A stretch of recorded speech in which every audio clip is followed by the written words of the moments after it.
Assalamualaikum warahmatullahi wabarakatuh. Waalaikumsalam warahmatullahi wabarakatuh. Alhamdulillahirabbil alamin wa bihi nasta'inu ala umuri dunya waddin. Asyhadu an la ilaha illallah wahdahu la syarikalah. Wa asyhadu anna Muhammadan abduhu wa rasuluhu la nabiyya ba'dah. Allahumma shalli ala sayyidina Muhammad wa ala ali sayyidina Muhammad. Para santri rahimakumullah, para alumni rahimakumullah, para netizen semuanya, juga muslimin muslimat dimanapun berada, bersyukur kepada Allah Subhanahu wa Ta'ala kita berada di bumi Allah, yaitu di Masjid Al-Mujahid, Pondok Pesantren Panti Asuhan Ulul Albab Pusat 1 yang berlokasi di Jalan Wiradi Sastra nomor 810 Sadakeling, Kelurahan Burangrang, Kecamatan Lengkong, Kota Bandung, Jawa Barat. Bersyukur kepada Allah kita telah melaksanakan saum yang ke-13 ya. Sekarang kita sedang melaksanakan saum yang ke-14. Siapa yang tahajudnya sudah batal? Benaun tempat. Oh, sekali. Alhamdulillah Buya Gaya Sami sareng santrinya tahajud tacan batal, taraweh tacan batal. Pertahankan tak? Ngawitan nanti hari Sabtu kita sudah mulai mudun. Sekarang kita masih nanya puncak-puncaknya hari Sabtu kan tanggal 15 kita mudun. Sekarang kita sedang babak semifinal kan. Nanti finalnya itu pas tanggal 21. Makanya nanti untuk para santri wan akhwat yang mau iktikaf bisa diatur supaya maslahat. Bagaimana Rasul para santri Nabi Muhammad Sallallahu Alaihi Wasallam pas tanggal 20 Ramadan beliau sudah mulai beriktikaf, tidak ke rumah lagi, keluar rumah pada saat Idul Fitri. Para gubernur, para presiden dari berbagai dunia laporan kepada baginda Rasul ke Masjid Nabawi. Jadi pemerintahannya dipindahkan jadi ke masjid. Luar biasa tuh baginda. Sampai kesibukan sebagai khalifah ya beliau. Susah kita. Sedikit-sedikit mengikuti jejak langkah beliau. Makanya Futuh Mekah itu berhasil dalam waktu yang cukup sebentar.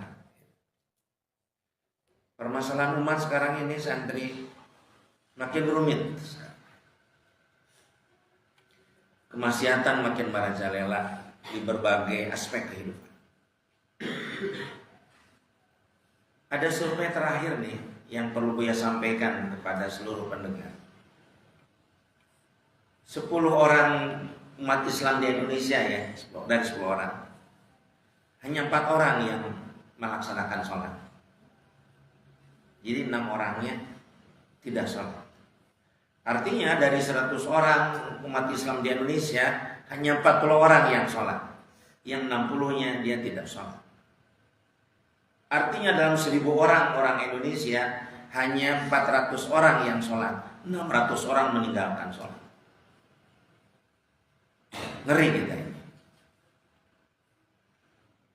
Kemudian yang berikutnya lebih ngeri lagi. Dari 10 orang yang sholat itu, yang mengerjakan sholat, itu didata lagi. Dari 10 orang yang melakukan sholat, hanya 2 orang yang suka berangkat ke masjid. Yang 8-nya di rumah sholat. Artinya dari 100 orang yang melaksanakan sholat, hanya 20 orang yang ke masjid, yang 80 di rumah sholat, tidak berjamaah.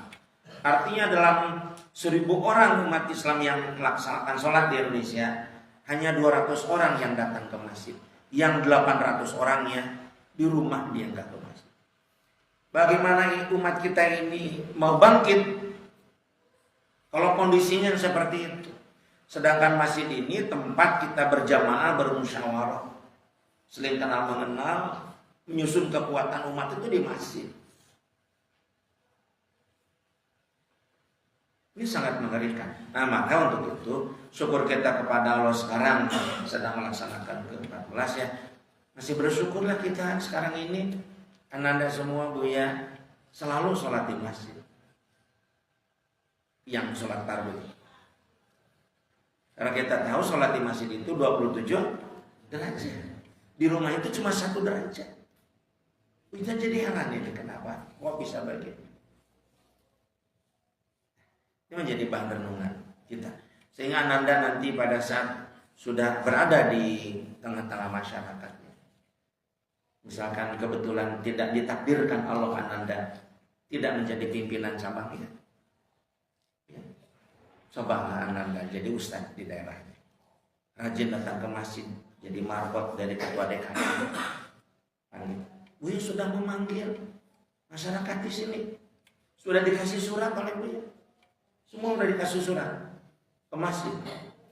Di samping dikasih surat, Buya sudah mengutus santri senior atau Amari contohnya. Ya Pak, Chandra, Pak Holil saat itu. Didatangi untuk berjamaah. Susah mereka.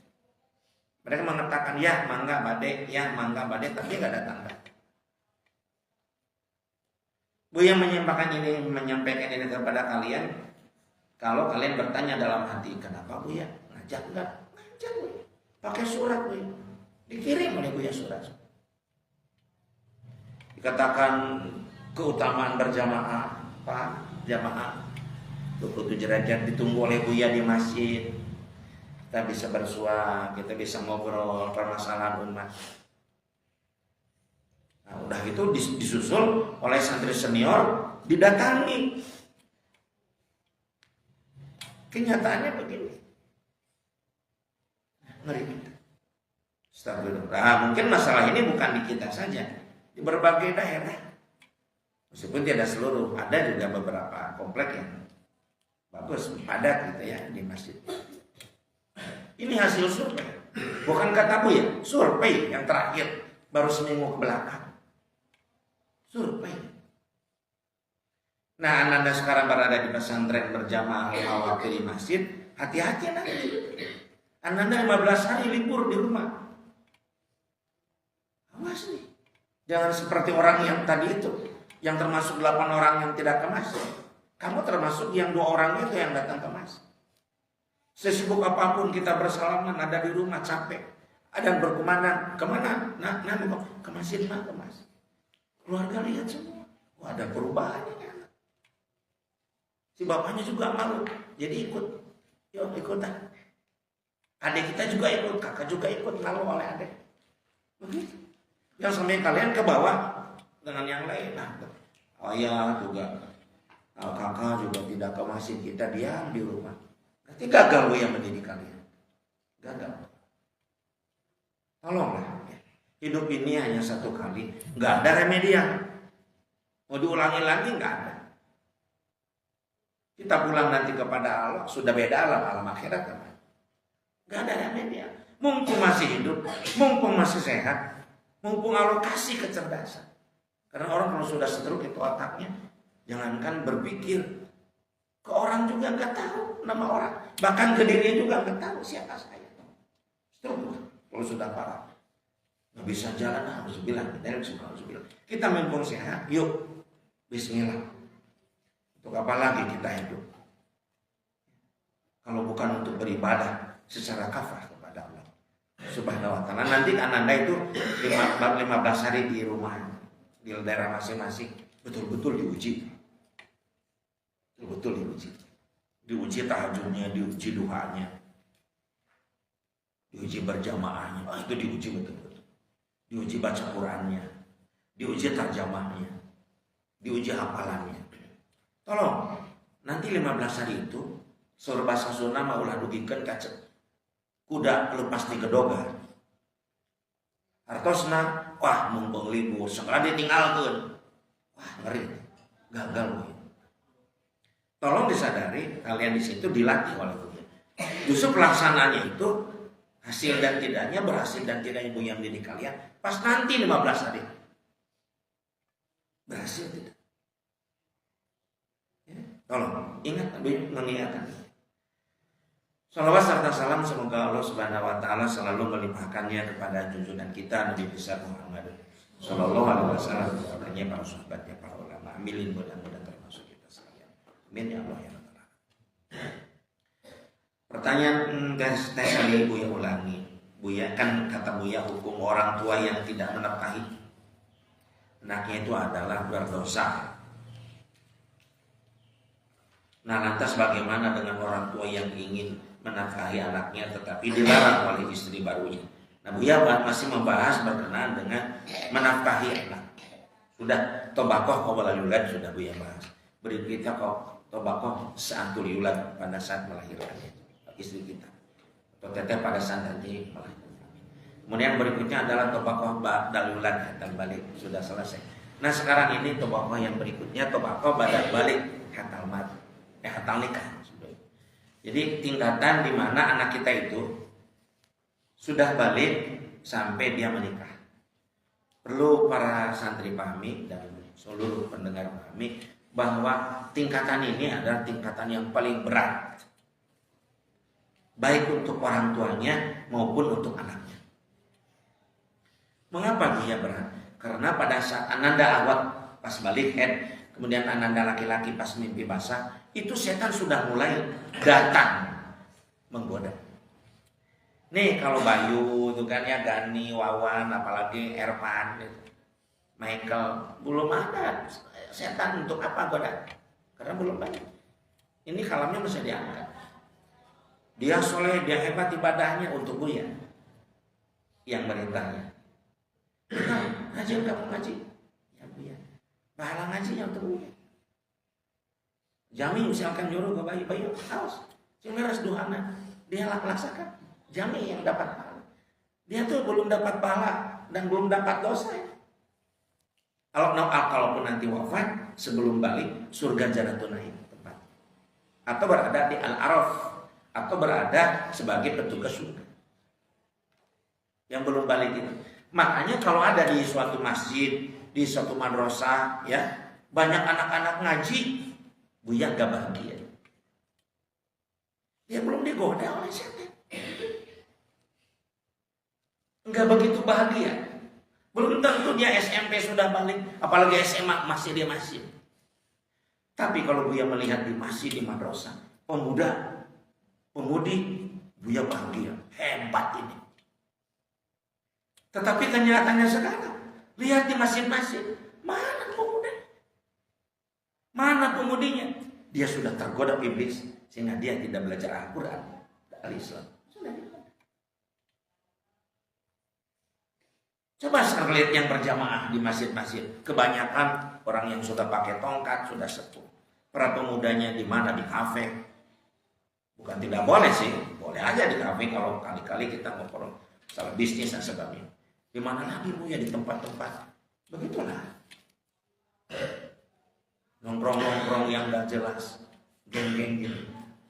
Tapi Anda lihat di masjid, maaf hampir gak ada pemuda, karena setan sudah menggoda. Makanya tobakoh ba'dal balik hatal nikah ini godaan, ujian yang sangat berat bagi orang tua. Gimana Buya merintah Kak Amil Sari? Tidak begitu keras sekarang ini. Tapi nanti dia sudah balik, lihat Buya mendidik dia. Karena anak-anak itu ada masa-masa main, ada masa-masa untuk permainan lah, untuk nyantai-nyantai. Sudah balik, stressing.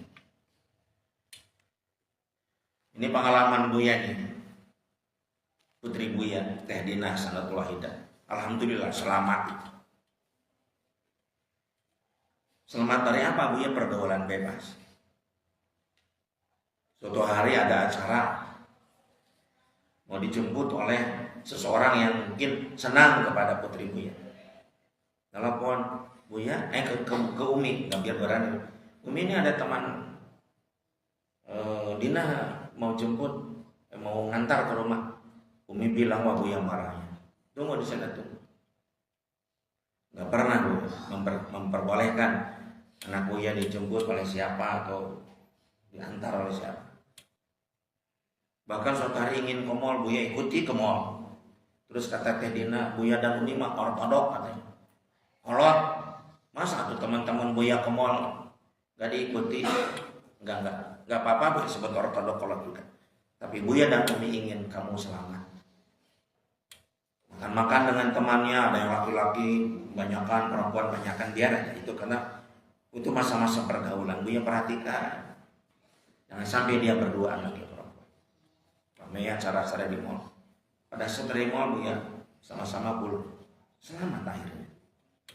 Bagaimana Teh Dina sekolah di sekolah fashion itu yang terkenal di Indonesia pada nomor wahid, yaitu fashion, mau sebutkan mereknya itu yang namanya, tapi itu adalah fashion kerjasama negara Perancis dengan Indonesia. Mode-mode pakaian yang hebat itu kan dari sana, sekolah di sana, wah pergaulannya. Tapi Buya terus rajin jarak jauh mengontrol putri Buya sampai alhamdulillah, karena Buya kontrol hebat begitu ketat, akhirnya melihat pergaulan teman-temannya yang bebas. Dia bilang begini, Buya, Umi, Dina mau nikah saja. Kenapa tiba-tiba mau nikah?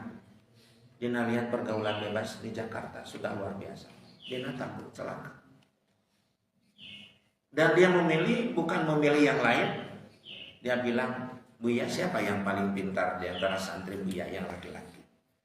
Yang paling banyak hafalannya? Kata Buya, bagus.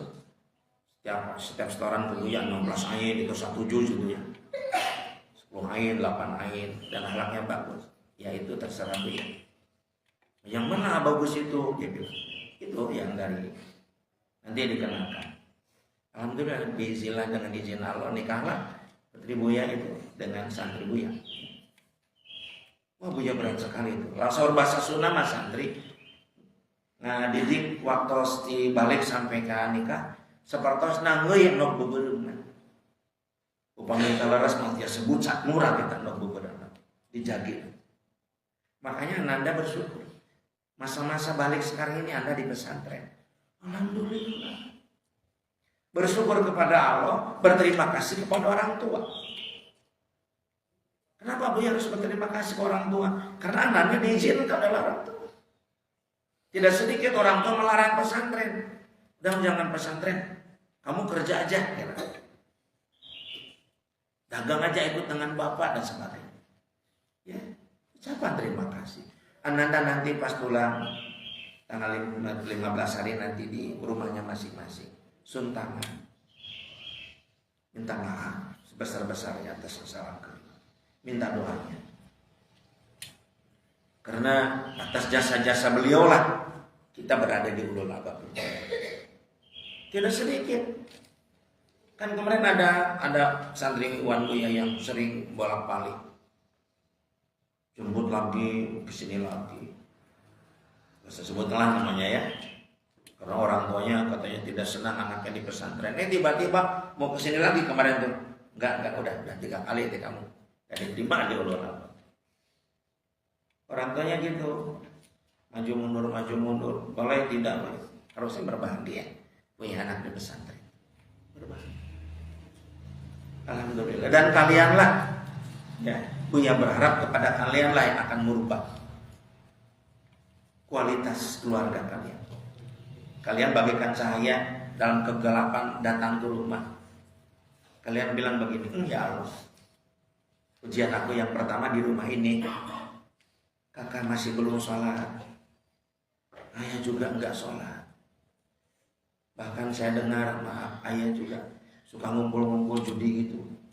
Aduh, kita jangan marah atas situasi itu. Itu nggak ada gunanya kita marah. Tapi kita berpikir konsep punya agenda. Gimana dia menghadapi kakak? Gimana menghadapinya? Ibu misalkan suka pakaiannya memang berjiwa kerudungnya, tetapi ke bawahnya kata yang Buya kemarin itu kata, aduh, mama gimana pakaiannya masih gitu. Apalagi sekarang zaman sekarang kan yang gibah tuh di mana-mana, ibu-ibu sering bicarakan orang lain. Anak kan jangan marah. Bahkan begini, ya Allah, ini ujian bagi aku. Kalau saya berhasil di rumah ini, saya berhasil nanti di warga, tingkat RT, RW dan sebagainya. Belajar, menyampaikan. Jangan marah-marah. Bapak tidak sholat, gimana? Aku juga gak akan sholat. Bukan gitu dakwah orang tua. Ya, coba diskusi di antara kalian tuh, ke Ayandi, ke apa hari, cerita tentang masalah keluarga. Gimana nih Ayandi cara menghadapi orang tua gini, kakak itu bisa nih. Ya mungkin kalau di awal bisa ke Teh Amel, Teh Sally, Teh Elsa, ngobrol tentang situasi keluarga kita. Itu masa-masa yang paling berat. Dan anda sendiri kan merasakan. Di pesantren ini kadang-kadang betah dan tidak betah. Lihat teman-teman bebas datang ke sini bawa motor merokok. Aduh, kuku hawa nafsu, hayang nurutan. Kadang-kadang maaf ya, ada yang bawa perempuan dibonceng. Aduh, ujian yang berat. Terus kita punya himmat, cita-cita yang tinggi, enggak akan tergadang. Itu hanya kenikmatan sesaat, kesananya gelap. Aku memulai daripada kegelapan, terus terang dan terang benderang. Jajaki perjuangan Anda dengan bertahan, kan seperti tangga itu, makin kan. Jangan tergoda. Itu kan Anda rasakan sendiri di pesantren kita, betah dan tidak betah. Betah kadang-kadang lagi, betah kadang lagi gitu aja. Godaan. Karena setan tuh selalu keluarlah dari pesantren. Untuk apa? Ngaji mah bisa di rumah. So, main dengan teman-teman. Kamu kan masa muda tidak terulang 2 kali. Gunakanlah masa muda dengan silakan bebas. Nanti kehidupan nanti bagaimana nanti? Itu setan. Ya, nah. Berbicara tentang adapun anak-anak SD seperti ini, kebanyakan para betah. Paling juga kalau nggak di kita itu karena diambil oleh orang tua. Nah itu para santri, masa-masa balik itu masa-masa auzubillah santri. Sekarang ini sudah banyak sekali penelitian, terutama di kota-kota besar ya. Para siswi itu sudah banyak yang tidak perawan lagi. Itu sudah lebih dari 60%. Mereka rata-rata sudah melakukan hubungan seksual. Apalagi sekarang, ngeri sekali ya di negara sekuler. Itu kondom sekarang ini kan mau ada ATM kondom. Jadi nanti kondom akan dipasang di dekat lembaga pendidikan. Jadi kalau mereka ingin melaksanakan hubungan seksual tinggal bawa kondom dan selamat karena memang tidak hamil. Hubungan seksual ngeri ya negara kita sudah ke arah sana. Bagaimana badai kemaksiatan, badai kemusuhan itu, padahal survei membuktikan bahwa orang yang seks bebas itu alokasi penyakit AIDS. Sampai sekarang perlu Anda tahu, nggak ada obat AIDS itu. Sipilis, busuk kemaluan. Jadi yang dari keluar farji ataupun hasyafah. Farji itu kan kepunyaan perempuan, hasyafah itu kepunyaan laki-laki. Pada saat dia mau kencing ternyata bukan kencing yang keluar, tetapi darah dan nanah. Membusuk, pada saat sudah membusuk dia cuma melamun kalau ingin kenikmatan seksual. Dia tidak mungkin punya suami kalau perempuan, karena sudah busuk. Kalau laki-laki tidak mungkin punya istri, karena dia tuh sudah tidak bergerak lagi, tidak bisa berdiri. Hasyafah. Busuk. Dan itu sampai sekarang tidak ada obatnya, sifilis. Kalau bahasa Sunda nama burut. Burut, bahasa Sunda itu burut. Bahasa Indonesia sifilis, bahasa Inggrisnya adalah AIDS. Penyakit itu ada penyakit kemaluan, membusuk karena pergaulan bebas. Meskipun pakai kondom juga sama. Jadi nanti pada masa dewasa, masa tuanya dia tersiksa. Tidak mungkin dia punya anak. Bagaimana bisa punya anak? Kemaluannya sudah busuk. Sedangkan kemaluan itu baik kemaluan laki-laki atau perempuan sebagai jalan awal untuk bisa punya anak keturunan. karena ada nafkah batin. Jadi sudah tidak bisa berhubungan seksual, yang sudah kali edit, ngeri itu santri. Maka dalam hal ini kita selaku insan-insan pesantren harus punya cita-cita. Apa punya cita-citanya? Citanya bukan saja untuk diri kita, tapi untuk teman-teman kita, sebangsa setanah air, mereka pada selamat menjadi pemuda yang berhasil ke depan. Ya, pemuda yang nantinya bisa berkeluarga, sakinah mawaddah warahmah, kesananya nanti bisa menjadi seorang mubalik dan mubalik. Cita-cita. Sekarang ini kan berjualan bebas, kemudian juga karena dia itu ketagihan narkoba, dimulai dari ketagihan merokok, sudah mulai malak-malak, maksa ngamen sambil maksa. Banyak kasus sekarang pengamen maksa, apalagi ke ibu-ibu, ke teteh-teteh suka maksa itu, kadang-kadang bawa senjata tajam karena untuk merokok, untuk pakai obat juga.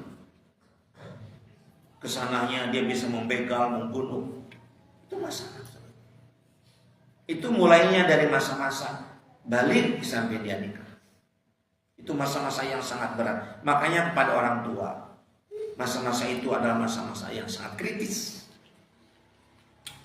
Kita harus betul-betul pasang badan. Hati juga harus betul-betul dipakai. Pikiran juga sama.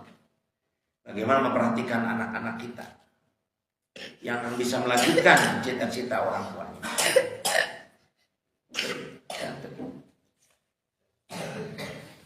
Mayoritas negeri kita adalah muslim, alhamdulillah.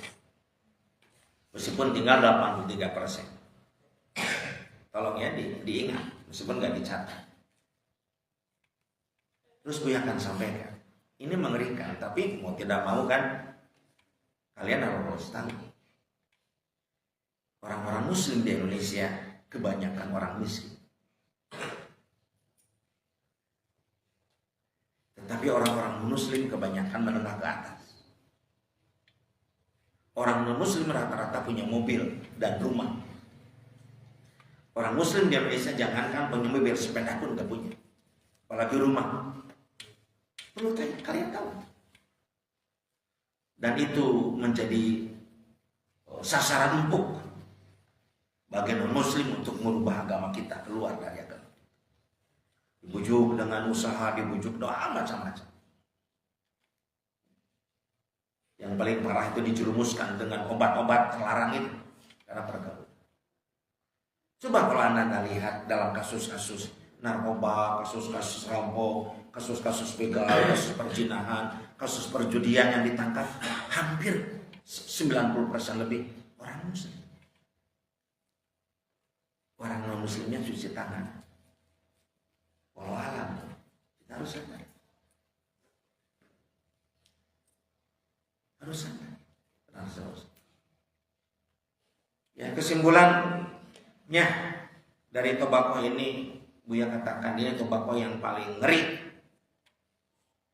Kalau dia sudah menikah dan selamat, harus sujud syukur orang tua. Selamat, jangan sampai gadisnya parabola, karawan jebol telah. Lagi nanti malam pertama, si laki-laki kan bisa merasakan kok gini. Kalau gadis itu, kalau pas malam pertama, itu pasti keluar darah dari parjinya itu. Berarti selaput kegadisannya itu belum sobek, keluarlah darah. Tapi kalau yang sudah tidak gadis, tidak keluar darah, ngeplos saja. Nah, laki-lakinya, nah, tanda tanya, ya Allah, maksud istri aku gini. Nikah hari Sabtu, malam pertama, malam Minggu, hari Minggu sudah cerai, kembalikan si istrinya ke orang tuanya. Saya tertipu karena putri ibu sudah tidak gadis lagi. Bayangkan itu kalau itu kejadian seperti itu. Kalau laki-laki punya gimana terasanya? Kalau anaknya begini laki-laki. Si perempuannya, si istrinya memang gadis. selaput kegadisannya belum robek.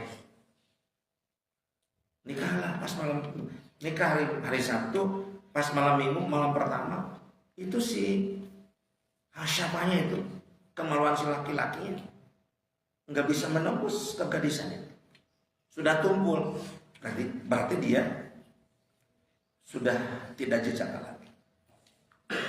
Dia suka jajan, dan si istrinya bilang ke mamanya, malu kalau ke bapaknya, mama, sepertinya suami saya ini sudah tidak jejak lagi, bahkan sepertinya sudah main perempuan. Kenapa anak bilang begitu? Tadi malam pertama Neng tersiksa, dia sampai keluar keringat, bisa gitu, tapi dia tidak bisa menembus kegarisan Neng. Saya bilang udah nggak mau lagi. Ini mas kawinnya kembalikan mah tolong. Dan ini buku nikahnya mau saya akan kembalikan ke awal. Gugat cerai itu sama saya. Makanya kalau ada perempuan mendapatkan seorang santriwan maksudnya ya, berbahagia karena santriwan itu jauh dari. Pada saat bertempur nanti, berkeluarga tempur malam pertama, wah si ujangnya berdirinya luar biasa. Mengapa? Karena santri tahu itu adalah ibadah. Ibadah itu. Biasanya mimpi, sekarang kenyataan. Anaknya bilang ke mama, luar biasa malam pertamanya. Apa kata mamanya? Ya kan suami ini kan santri ya tuh. Santri mana? Gak usah diragukan lagi. Berbahagia. Termasuk juga laki-laki harus berbahagia kalau ingin mendapatkan santriwati. Tidak sedikit ini, kebetulan Buya pimpinan yayasan ya. Ibu-ibu kan tahu Buya ngurus anak-anak panti asuhan dan pesantren. Ibu-ibu tahu kan, wah anak-anak santriwati itu bersih-bersih. Sudah banyak sekali yang minta jodoh. Buya tolong ada gak santriwati yang gini. Anak saya belum nikah, rumah sudah punya, mobil sudah punya, pekerjaan juga sudah tetap. Buya belum pernah mengiyakan. Takutnya santriwati Buya kasihkan kepada orang yang tadi itu, yang sudah tidak jejak lagi. Untuk apa Buya kasihkan kepada orang yang kaya raya, tetapi hati tersiksa? Karena rumah tangga itu, kekayaan itu nomor berapa? Yang penting berbahagia, saling mencintai. Kemudian pada saat nafkah batin, kita merasakan kenikmatan. Urusan harta terus dicari bersama. Nanti Allah kasih. Kasih sayang, saling menitipkan diri, saling menjaga, saling melengkapi. Jangan sampai Anda. Meskipun Buya kadang-kadang mendengar begini dari santriwatian. Di sini mungkin bilang ke Mama Nisa bilang ke Umi. Umi bilang ke Buya, itu sudah keluar, sudah dia kabur. Katanya Buya sudah dibuka jilbabnya. Buya kadang-kadang juga dengar begitu. Keluar ilmu albab, apakah diusir kasus atau dia keluar sendiri tidak betah. Itu katanya ada juga yang dibuka jilbabnya, terus masuk Facebook, ngeri. Popokan tai ke pesantren lain, mereka Buya kebahagiaan. Disangkanya berbahagia dibuka urut dan tidak ngaruh ke kita. Sepuya umpamane anak. Umi dididik sudah, dikasih tahu sudah, urusan anak dadak bakal paeh mana lagi. Sudah mati dia mau bertanggung jawabkan perbuatan. Rugi Buya mah baik. Dengan karunya we sana ka Buya enggak didiknya. Wios. Hidayah mah susah Umi, hidayah. Ananda nanti jangan sampai menyakiti gurumu. Ya, anak-anak dan terugi ada Buya mah. Ya Umi para pengurus, mana yang bakal rugi mah? Laki-laki mau motoran jeung awewe, gayaan kadio ngabibitaban. Aya kabar itu mah dari Pagino, dari Airman. Kata Buya biarkan saja. Buya sudah kasih didikan, kasih ajaran. Mereka tidak melaksanakan urusan dia. Buya mah teu gede rugi. Itulah santri tobakoh yang sangat berat dalam hidup kita. Karena setan itu sudah mulai menggoda. Karena kalau gagal pemuda berbahagia dan bersorak-sorai setan. Karena umat Islam nantinya tidak kuat lagi. Kemudian tobako yang terakhir, tobako pada nikah hatal mat. Pendidikan anak sejak nikah sampai dia meninggal dunia. Apa yang dilakukan? Para santri rahimakumullah, perlu saya sampaikan kepada anda semua bahwa kewajiban orang tua pada saat anaknya sudah nikah tetap punya kewajiban untuk menyelamatkan anak-anaknya. Tidak begini, dia kan sudah punya suami, biar aja suaminya yang mendidik. Tidak begitu. Salah itu. Biarkan saja dia kan sudah punya istri, ya istri saja yang sama-sama mendidik, saling didik dengan suami. Enggak. Kalau kita punya anak sudah nikah, kita ambil contoh saja. Anak kita misalkan perempuan sudah nikah, dia punya suami, tetap harus bertanya gimana sholatnya, gimana saum sunatnya, gimana infak sedekahnya, gimana kamu ke suami taat tidaknya, jangan sampai melawan. Kita kasih, jangan lepas begitu saja. Pantau, tetapi pemantauannya tidak secara langsung. Kita menghargai pasangannya. Kalau kita menasihati anak kita, jangan di depan suaminya, di belakang. Taatlah ke suami. Terus ada komunikasi. Dan yang berikutnya kepada orang tua nih, siapapun yang mendengar, ya, sangat kurang baik orang tua yang ikut campur urusan keluarga, rumah tangga anaknya. Ikut campur. Nanti buat tidak boleh, itu kurang baik. Ikut campur, mengatur, ikut campur lebih jauh gitu ya. Sehingga suaminya tidak enak dengan ikut campur mertuanya, atau istrinya tidak enak karena orang tua dari suaminya atau mertua dari istri itu ikut campur juga. Tidak, cuma pemantauannya. Kemudian berikutnya tentang harta kekayaan. Tidak ada batasnya. Tidak begini, putri saya kan sudah nikah, sudah punya suami, udah nggak usah dikasih lagi nafkah. Tidak ada. Nafkah selesai. Terus kita untuk apa sih kita cari uang kalau bukan untuk anak dan cucu? Bantu keluarga anak kita itu. Suaminya belum punya pekerjaan yang kuat, yang kokoh, bantu. Santri, perlu santri tahu, ini Buya sendiri. Pada saat Buya nikah dengan Umi sudah sarjana, Buya masih kuliah, lagi nyusun skripsi. Pada saat Buya nikah, Buya belum punya pekerjaan tetap, cuma ngajar privat itu kan. Apa yang dilakukan oleh mertua Buya, yaitu ayah Umi? Ngasih beras, ngasih makanan, ngasih uang.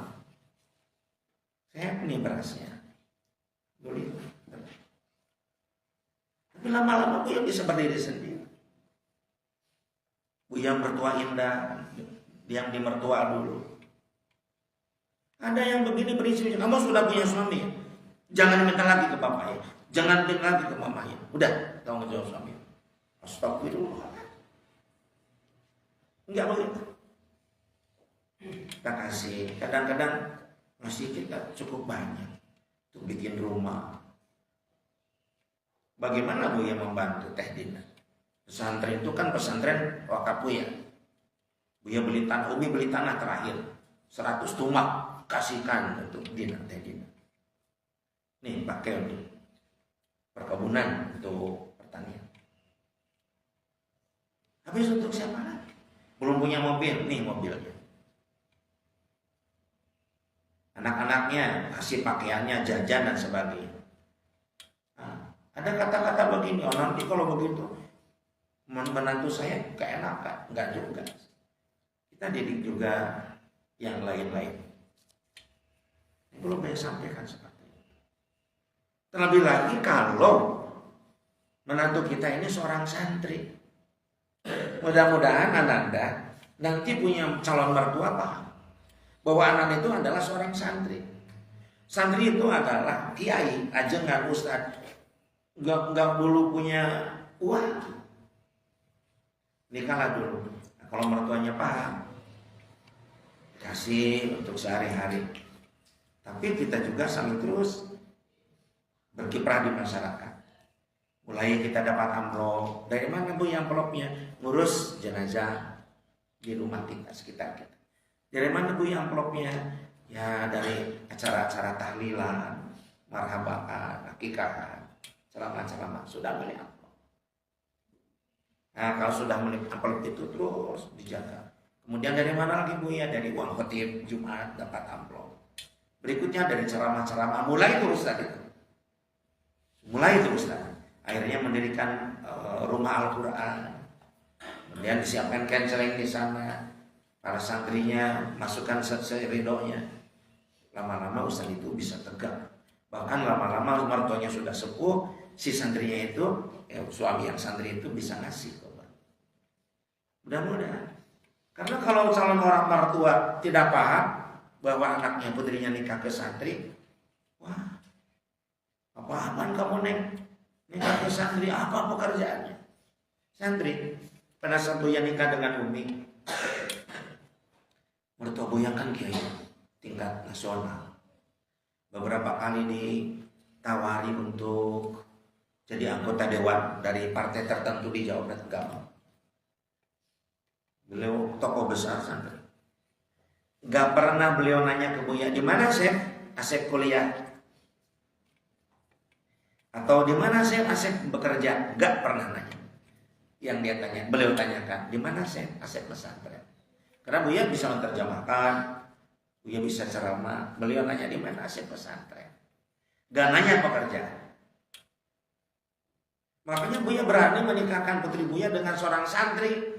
Apa pekerjaan yang bagus pada saat nikah dan kita Gak ada. Santri. Buya tahu dia seorang santri belum bisa apa-apa. Tapi sekarang lihat pesantrennya.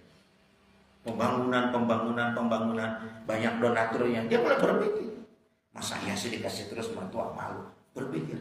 Sekarang kan bahkan tadi malam Buya diundang oleh Abah Gus. Buya buka sahur. Saya masak ini. Jadi bagaimana orang tua itu melihat setelah nikah itu jangan lepas. Terus membimbing sampai dia bisa berdiri sendiri, menjadi keluarga yang utuh. Dia sampaikan nih kepada orang tua yang kadang-kadang begitu. Udah nikah kamu udah jangan minta lagi. Ya, jadi makanya nanti kalian pada saat memilih calon istri itu kan ada yang disebut dengan lihat turunannya. Maksud turunannya itu bagaimana? Paham gak di agama? Yang sampai kita mendapatkan seorang perempuan yang orang tuanya tidak paham agama. Yang mana sih ini kamu berkeluarga belum bisa apa-apa, itu istri kamu ya anak bapak minta lagi ke bapak, kerja dong orang tahu. Ya kalau mata belum bisa berdiri utuh, dikasih beras, kasih uang, ya Buya nggak malu, karena Buya paham orang tua itu punya kewajiban seperti itu. Dan Umi juga selaku istri nggak bilang begini, Buya kerja tuh Buya, masa dikasih enggak? Umi sabar. Yang belum punya pekerjaan sabar. Teteh itu begitu. Kalau Teteh nanti punya suami kebetulan santri, baik santri Buya atau santri di pesantren lain, tergantung nanti takdir Allah kemana Anda punya suami. Kalau punya suaminya santri, jangan banyak minta. Jangan banyak minta. Kasihan. Dia juga nanti akan ngasih kalau sudah. Kasih peluang suami kita untuk banyak berkarir, dorong. Gimana nih kalau ngajar privat? Ya, mau ajukan. Gimana kalau ngajar pengajian ibu-ibu? Ngajukan kepada kami, ya, kasih. Ya, dia menjadi seorang pemimpin di daerah. Itulah tobakoh yang terakhir, tobakoh pada nikah atau sampai anak kita itu wafat karena memang tidak sedikit anaknya lebih dulu dari orang. Begitu ya saya dari Buya kan kata Buya hukum orang yang tidak menafkahi anaknya itu dosa. Ya, begitu sangat banyak sekali Teteh kewajiban orang tua, ya Pak. Maaf boleh sampaikan ini tuh baru global, garis besar. Secara spesifiknya itu harus berkonsultasi dengan konsultasi dan mahal itu misalnya. Ya, kenapa Bu ya?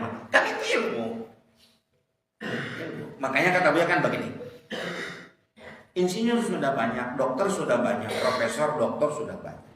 Yang jarang itu ustaz. Dan ternyata betul berapa banyak profesor yang konsul ke Buya tentang rumah tangga, dokter, insinyur, tentang rumah tangga.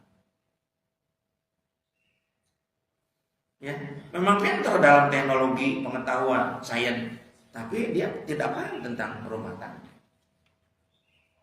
Ya, nah, jadi anak-anak itu ke depan bagaimana seorang konsultan di bidang rumah tangga. Tidak mungkin anak-anak menjadi konsultan kalau memang keluarganya tidak sakinah mawaddah warahmah. Makanya anak-anak harus berdoa kepada Allah, di samping berdoa untuk diri sendiri. Doakan Buya yang punya 3 istri. Kalau gagal Buya berumah tangga, pertanyaan Buya kepada siapa umat nanti? Minta bantuan.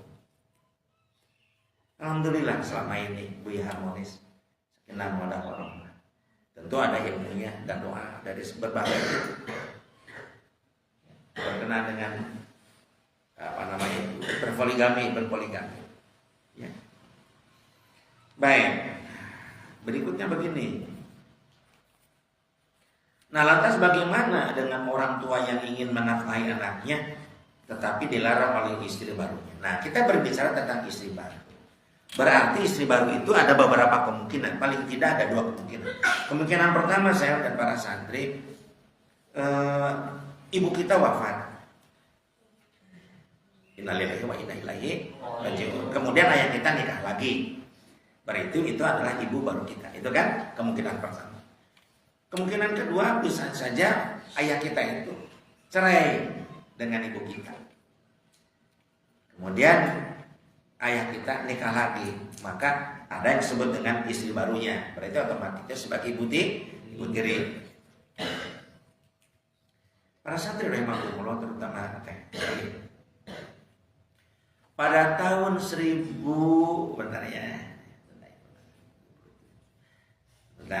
pada tahun 1972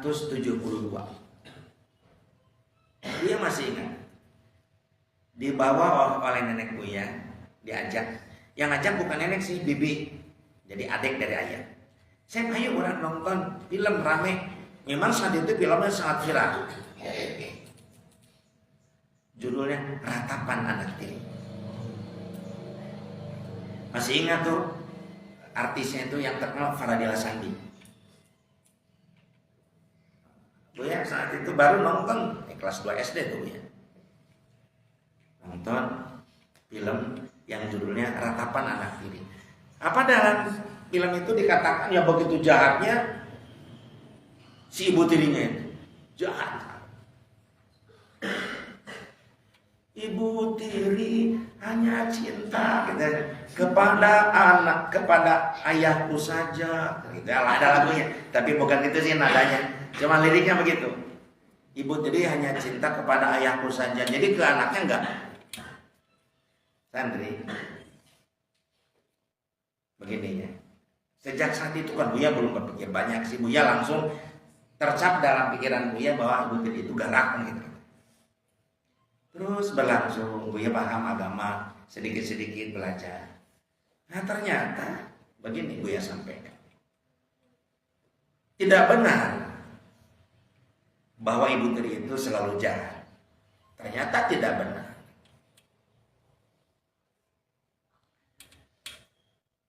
Tapi kalau pun toh itu benar, ternyata harus diselidiki dulu, ditelusuri sebab-sebabnya. Buya punya ibu tiri sekarang. Ayah Buya, ibunda Buya wafat tanggal 25 Agustus tahun 2008. Beliau wafat. Dan ayah bunda nikah lagi. Mama Hajah Raden, turunan Raden. Itu kata ibu tiri ibunya Teh Erni, ya kena? Gimana? Buya dengan Mama tiri Buya, ada clash? Tidak ada. Beliau sayang kepada Buya selaku anak tirinya. Buya juga hormat dan sayang kepada ibunda tiri Buya. Ternyata bagaimana kitanya, anak-anaknya. Itu ditelusurinya itu sebetulnya harus dari bawah. Dari mulai apa Buya ditelusurinya? Ditelusurinya mulai dari proses ayah kita itu ta'arufan dengan calon ibu tiri kita. Ini ceritanya. Misalkanlah ibu kita meninggal, ayah kita ada. Kemudian ayah kita bilang ke kita selaku anak-anaknya, anak-anakku, ayah mau nikah lagi. Nah, kebanyakan selama ini si anak-anaknya itu marah. Apa-apaan ayah nikah lagi, gak sayang ke ibu. Apa-apaan ayah nikah lagi, jangan-jangan nanti ibu tiriku, ibu tiri saya ini, ibu tiri kami, galak. Enggak. Ananda, Buya sampaikan, enggak boleh berbuat buruk seperti itu kepada ayah kita atau ibu kita.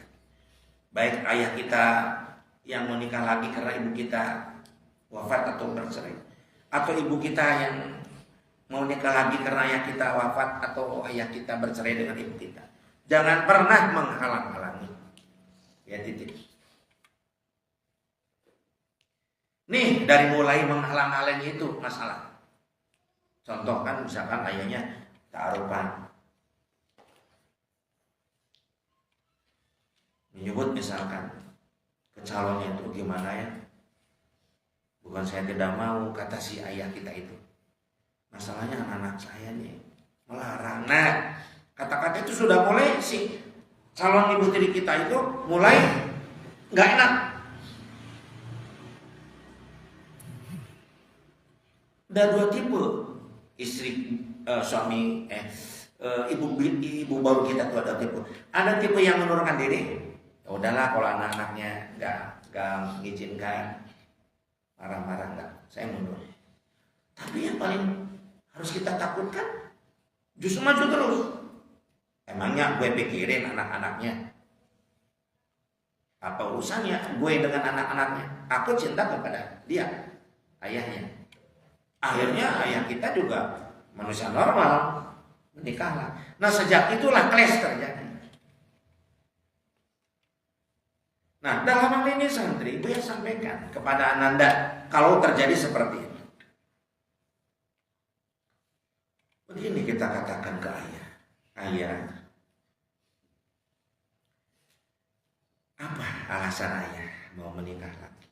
Kita dengar dulu alasannya. Gini alasan ayah itu, nah, ayah ini kan seorang laki-laki, sedangkan Ananda itu kan perempuan kebanyakan. Ada juga anak ayah laki-laki. Kalau ayah sakit, apakah kamu siap ngurus ayah?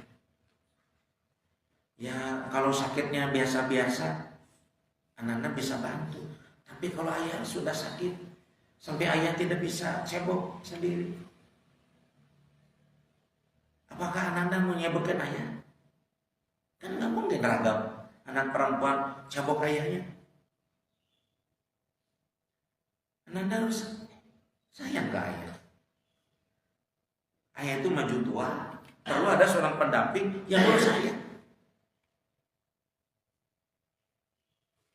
Coba kalau Ananda mendengar alasan begitu dari ayah Anda. Pertanyaan Buya, bisakah kita mengurus ayah? Sampai nanti ayah misalkan stroke harus disuapin. Kalau mau tidur harus juga dibantu supaya dia bisa tidur. Jadi jangan suzon. Jangan sampai ayah itu di satu sisi dia ini nikah lagi, di sisi lain anaknya melarang. Di akhirnya di persimpangan jalan banyak pikiran. Nanti anak-anak sudah membebani pikiran ayah. Santri rahimahkumullah berkenaan dengan ibu kita yang sudah wafat. Tidak boleh ada kata-kata begini, nanti ibu sakit hati. Enggak sakit hati. Sudah beda alam. Ibu kita itu sudah, kalaupun orang ibu yang solehah, dia sudah mendapatkan kenikmatan alam barzah. Bahkan ibu kita itu yang di alam barzah menginginkan suaminya itu ada pendamping lagi. Kasihan suaminya sendirian. Jadi jangan dihubung-hubung kasihan ibu, itu sudah beda alam. Gak ada lagi sakit hati ayah kita nikah lagi, enggak. Bahkan ibu kita mungkin kalau bisa bicara, nah, tolong carikan olehmu calon ibu yang baru. Kasihan ayahmu, ibu kan tidak bisa lagi mendampinginya, sudah wafat, beda alam. Jadi dibalik pikiran kita. Jadi kenapa ibu tiri rata-rata ya kurang baik kepada, karena memang sebab-sebabnya menghalang-halangi, tidak dengan alasan. Anak yang baik begini kata-kata, ayah, kan ibu sudah wafat, ibu sudah beda alam, ayah. Tidak ada istilah sakit hati, kata Buya juga, memang beda alam. Bahkan kata Buya juga, ibu yang sudah di alam barzah itu mungkin menginginkan ayah itu ada pendamping. Apakah ayah mau dicarikan oleh kita anak-anaknya? Atau ayah mau cari sendiri? Yang jelas diusahakan ayah calon ibu baru bagi kami di ya, yang solehah ya. Anggota majelis taklim, cari ke kiai kalau bisa. Silakan ayah. Saya insya Allah akan berdoa untuk ayah dapat laki yang baru. Kemudian juga supaya kami ini tenang, ayah masih tua kan perlu ada pendamping. Santri, ayah kita kan biasa dengan ibu kita. Sebelum tidur ada kita bisa kayak peluk-peluk itu biasa dengan istri. Ngobrol. Sekarang nggak ada. Apakah anak-anak tidak kasihan? Punya ayah sendiri. Ya. Yang namanya orang yang sudah punya istri, punya suami yang normal itu tentu perasaan seksualitas itu tinggi. Sekarang tidak ada yang bernamping. Berarti anak-anak sudah menyiksa ayah kita atau ibu kita kalau memang ibu kita mau nikah. Janganlah jadi anak yang durhaka. Anaklah yang solehah kalau perempuan. Laki-laki anak yang soleh. Dorong. Dan kita menganggap orang tua kita, Pak, itu ibu tiri kita ataupun ayah tiri kita, anggap saja ibu dan ayah kita sendiri. Sehingga harmonis, ayah senang. Pada saat ayah bu yang nikah lagi, senang kelihatan ayah.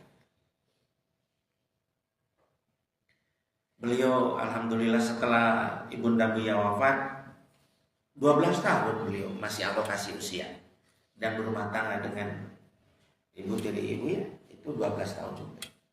Buya jalan-jalan senang ayah. Menyenangkan orang tua itu kan luar biasa. Oleh karena kita ini welcome kepada ibu tiri yang baru, maka ibu tiri Buya juga welcome, baik gitu.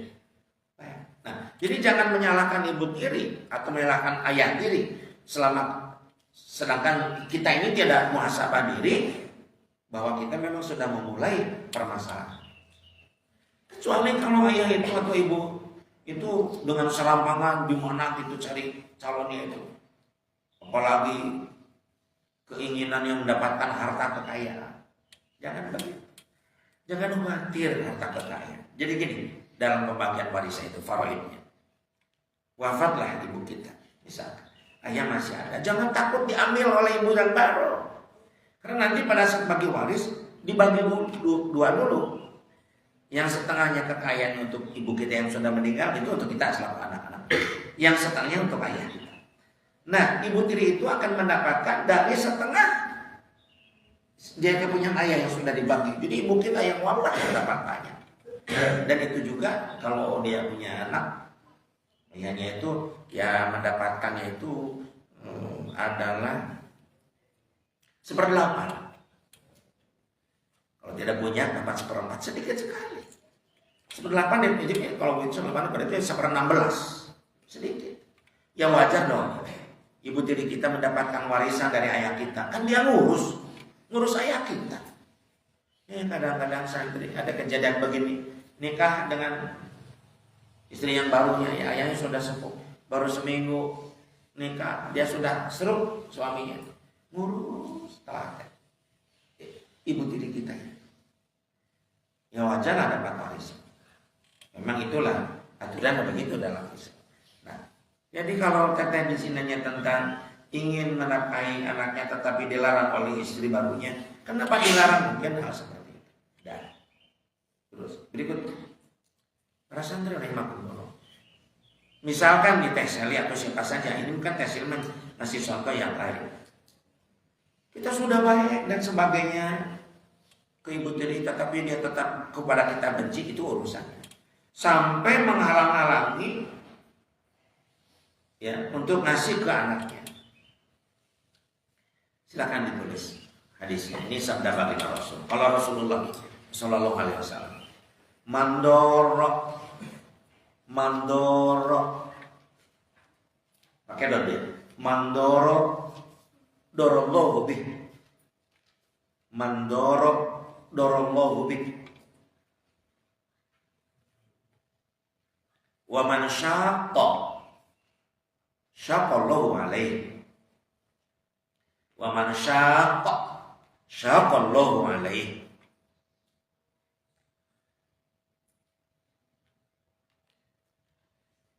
Barang siapa yang menyulitkan orang lain,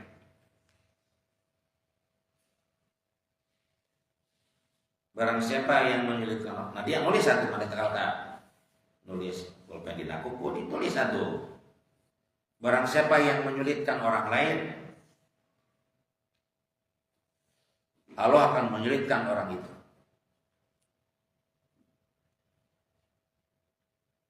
Tulis. Dan barang siapa yang jahat kepada orang lain, Allah akan membalas kejahatannya itu. Allah akan membalas kejahatannya itu. Ini sabda Rasul.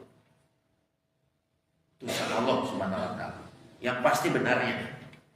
Nah, kalau ada orang tua, istri baru kita, ibu tiri atau ayah tiri, yang mempersulit urusan kita sampai kita tidak bisa dapat uang dari ayah dan sebagainya, maka suami, ibu tiri kita atau ayah tiri termasuk orang yang akan disulitkan oleh Allah hidup.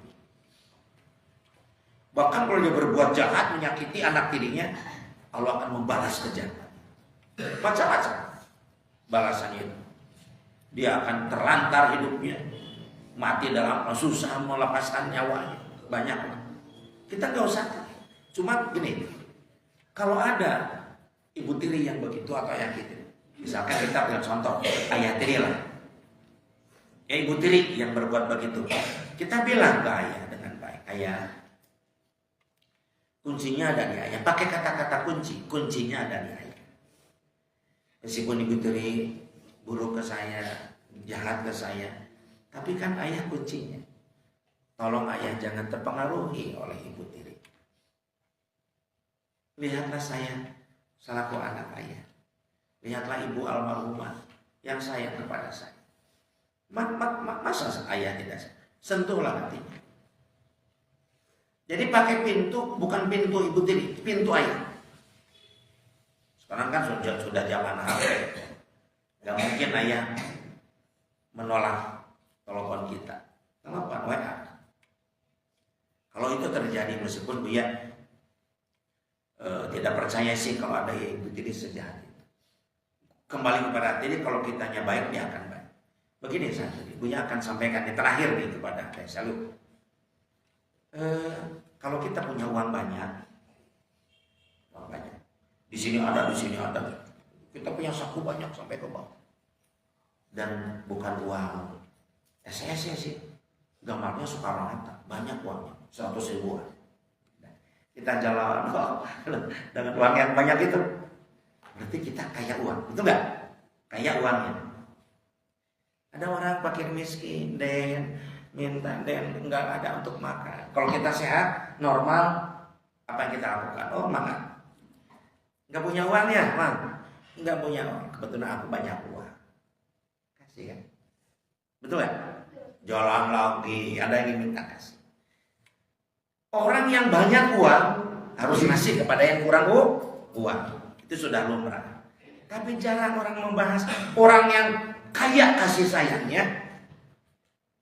Kita harus ngasih kasih sayang ke yang miskin kasih sayangnya. Kalau tadi ada kasus ibu tiri yang melarang kepada suaminya atau ayah asli daripada si anak itu, dilarang oleh ibu barunya, berarti ibu tiri kita itu miskin kasih sayang. Kalau miskin kasih sayang harus dikasih enggak? Dikasih apa? Dikasih kasih sayang. Oh ya Allah, kasihan amat ibu tiri aku miskin kasih sayang. Kata Buya juga kalau kaya uang harus dikasihkan kepada yang miskin uang. Ini bu saya miskin kasih sayang. Sedangkan saya insya Allah kebetulan saya ada santri yang mudah-mudahan aku kaya kasih sayang. Maka aku akan ngasih kasih sayang ke ibu tiri saya. Gitu. Gimana ngasih kasih sayang ke ibu tiri? Dia marah-marah, kita nyantai.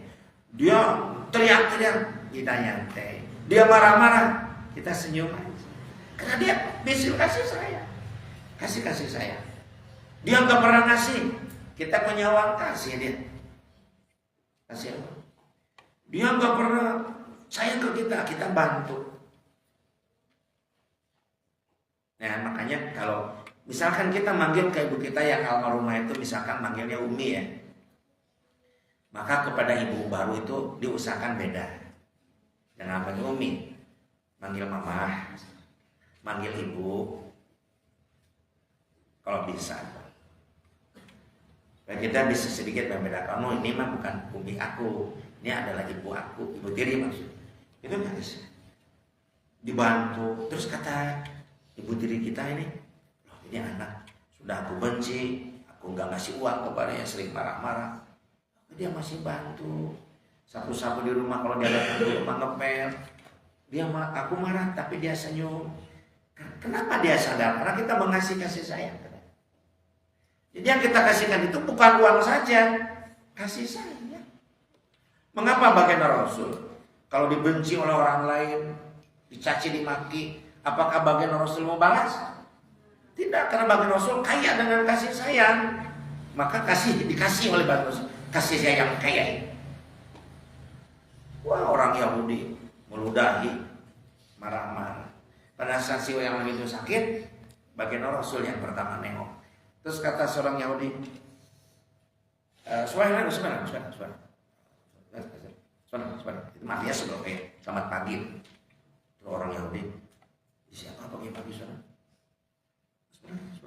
Kata orang Yahudi, Assalamualaikum, karena itu orang kafir kan nggak boleh ketemu salam. Belum dibunuh siapa? Anak Muhammad. Takut sih yang ini, wah jangan-jangan mau balas dendam. Mau apa kamu kesini? Ya dibuka dulu pintunya. Bukalah. Tolong dibukakan kepada anaknya. Kamu sakit udah berapa hari? Kata baginda Rasul. Ya aku nengok aja. Mudah-mudahan cepat sembuh. Si Yahudi itu dia sadar bahwa orang ini orang yang luar biasa. Dia menyakiti, meludahi setiap baginda Rasul datang ke Madinah ke Nabawi dari rumah. Tapi dia yang pertama menengok, dia sadar ini orang ini luar biasa yang kaya dengan kasih sayang, dan saat itu baginda Rasul sedang mengasihkan kasih sayang yang banyak itu kepada yang miskin kasih sayang. Berterima kasih, tidak lama dia masuk Islam. Suatu hari baginda Rasul lewat dengan para sahabat. Itu si Muhammad kurang ajar, si Muhammad gila. Si Muhammad itu membuat agama baru, orang buta. Itu orang kafir. Gak banyak bicara baginda Rasul. Aisyah, mulai besok siapkan bubur yang enak. Kasih daging unta yang cukup banyak. Untuk apa baginda? Ada yang mau dikasih. Rasul bawa pakai pelepah kurma itu yang sudah di bagian kantong itu. Pulang dari masjid dia suapin. Kamu belum makan ya?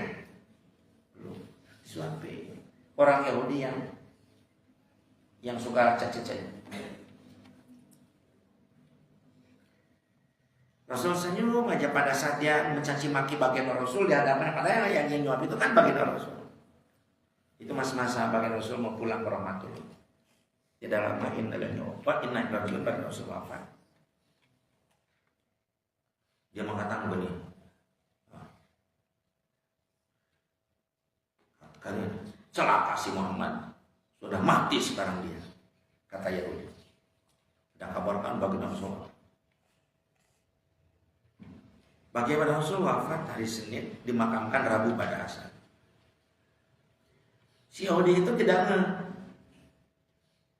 hari Selasanya dia nunggu kemana nih yang ngasih makan pagi, nggak ada tiap pagi. Pulang subuh. Kemana?